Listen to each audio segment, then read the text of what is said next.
Exercise 4.3 का question number 3 है। देखते हैं इसमें क्या पूछा है। बेटा पहले सबसे इंपॉर्टेंट जो चीज होती है ना, जब भी आपको वर्ड प्रॉब्लम मिले तो क्वेश्चन को 2 और 3 टाइम इसको रीड किया करें। रीड करने से क्या होगा, हमको ये पता चल जाएगा कि हमको गिवन क्या है और हमको निकालना क्या है। ठीक है, दो चीजें फाइंड करना बहुत जरूरी है। क्वेश्चन में बहुत सारी चीजें हिडन होती हैं, उसको जब आप रीड करेंगे बिल्कुल ध्यान से तो उसको आसानी से आप फाइंड आउट कर सकते हैं। कह रहे is the following situation possible. एक सिचुएशन आपके सामने दी है और उसने कहा क्या ऐसा पॉसिबल है। अगर है तो कह रहे डिटरमाइन देयर प्रेजेंट एज, तो उनकी प्रेजेंट एज आपको बतानी है। तो प्रेजेंट एज बताने के लिए उसने कहा है आगे the sum of the ages of two friend is 20 years. तो उनकी जो प्रेजेंट एज है उनका सम 20 दे रखा है। तो पहले यहां से शुरू करते हैं, क्योंकि सिचुएशन फाइंड करने के लिए आपको डी निकालना बहुत जरूरी है। अगर रियल रूट्स आ रही हैं तो सिचुएशन पॉसिबल होगी, अदरवाइज नहीं होगी। और नेचर ऑफ रूट फाइंड करने के लिए आपको चाहिए क्वाड्रेटिक इक्वेशन। तो इसका मतलब यह है कि इस क्वेश्चन से आपको क्वाड्रेटिक इक्वेशन निकालना बहुत जरूरी है। तो पहले हमको फ्रेम करना होगा क्वाड्रेटिक इक्वेशन। चलिए उससे पहले हम समझते हैं कि प्रेजेंट एज क्या होगी। Let first friend present age क्या होगी। प्रेजेंट एज सोचो क्या होगी। एक को हमने एक्स मान लिया। सेकेंड फ्रेंड प्रेजेंट एज हमने मान ली। मानना क्या है, इसमें गिवन है। देखिए टोटल दोनों 20 दे रखा है तो 20 माइनस एक्स हो जाएगा। क्यों? अगर एक जो फ्रेंड है उसकी एज हमने एक्स मान ली, दोनों का सम 20 दे रखा है, तो 20 में से एक्स माइनस करेंगे, सेकंड वाले की एज निकल आएगी। ठीक है, अब उसने कहा है कि 4 इयर्स एगो, यानी 4 साल पहले। तो यहां लिखोगे 4 year ago first friend as क्या होगी। फ्रेंड एज x माइनस 4 होगी। क्लियर है? ठीक है, तो 4 year ago second friend as हो जाएगी 20 माइनस एक्स माइनस 4। क्लियर? तो हम 20 में से 4 किया, कितना बचेगा? 16 माइनस एक्स।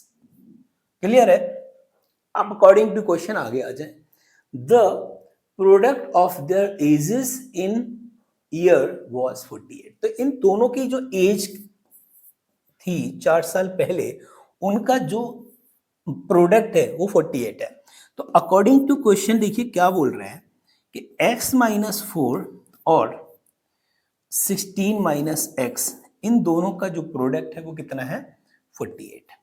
अगर यहां तक आप समझ पाए होंगे तो आगे की चीजें बहुत क्लियर है, बहुत आसानी से आप समझ लेंगे। करना क्या है, बिल्कुल मल्टीप्लाई करनी है, कुछ नहीं है। x की मल्टीप्लाई 16 से 16x, x की मल्टीप्लाई x से करेंगे माइनस एक्स स्क्वायर, 4 का मल्टीप्लाई 6 से करेंगे कितना आएगा? 64। 4 का मल्टीप्लाई x से करेंगे प्लस का 4x, और इक्वल में चल रहा है 48। यहां तक क्लियर है? अब देखिएगा माइनस एक्स स्क्वायर ऐसे ही रहेगा, 16 और प्लस प्लस का 20x, ये आपका माइनस का 64 माइनस 48, इक्वल में क्या चल रहा है? 0। माइनस एक्स स्क्वायर प्लस का 20x, यहां कितना होगा? 112 इक्वल 0। मुझे ये माइनस खत्म करना पड़ेगा, है ना? तो ये आपको अगर फिनिश करना है तो जो भी वैल्यू देखिए, जो निगेटिव होगी वो पॉजिटिव हो जाएगी। तो एक्स स्क्वायर माइनस का 20x प्लस का 112 इक्वल 0। आपने क्वाड्रेटिक इक्वेशन तो निकाल लिया।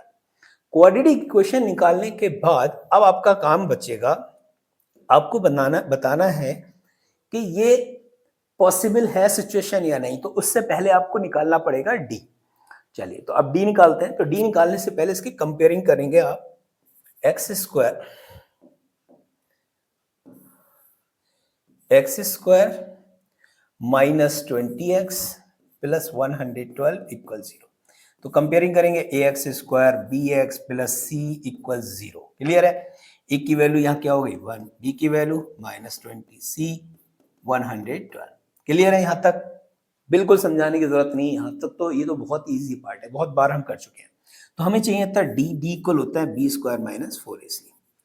तो डिस्क्रिमिनेंट आपको फाइंड करना है। डी की वैल्यू अगर 0 से बड़ी आ रही है तो रियल रूट्स होगी, तो सिचुएशन पॉसिबल है। अगर डी की वैल्यू 0 आ रही है तो भी पॉसिबल, और डी की वैल्यू अगर 0 से छोटी आ रही है तो पॉसिबल नहीं होगा सिचुएशन, ध्यान रखिएगा। चलिए सॉल्व कर लेते हैं। बी की वैल्यू दे रखी है माइनस का 20, उसका हो जाएगा स्क्वायर, माइनस का 4 इंटू ए की वैल्यू 1, 112। चेक करो, ये होगा 400 और ये हो जाएगा 4 2 जा 8, 4 1 जा 4, 4 1 जा 4। तो जरा आप चेक करें, माइनस का 48 आ रहा है, तो डी की वैल्यू क्या आ गई, -41। जब 48 आ गई तो there is no real roots, तो लिख लेना आप there are no real roots. जब रियल रूट्स नहीं है तो ये सिचुएशन पॉसिबल होगी, ये सिचुएशन पॉसिबल नहीं होगी। तो this situation is not possible. याद रखेंगे तो ये सिचुएशन पॉसिबल नहीं है। क्यों? क्योंकि डी की वैल्यू निगेटिव आ गई, यानी कि रियल रूट नहीं है। तो आई होप अब क्वेश्चन नंबर 4 भी आपका क्लियर हो चुका होगा। कोई बहुत बड़ी दिक्कत नहीं है इसके अंदर, बहुत बड़ा कॉम्प्लिकेशन नहीं है, बहुत आसानी से आप कर सकते हैं।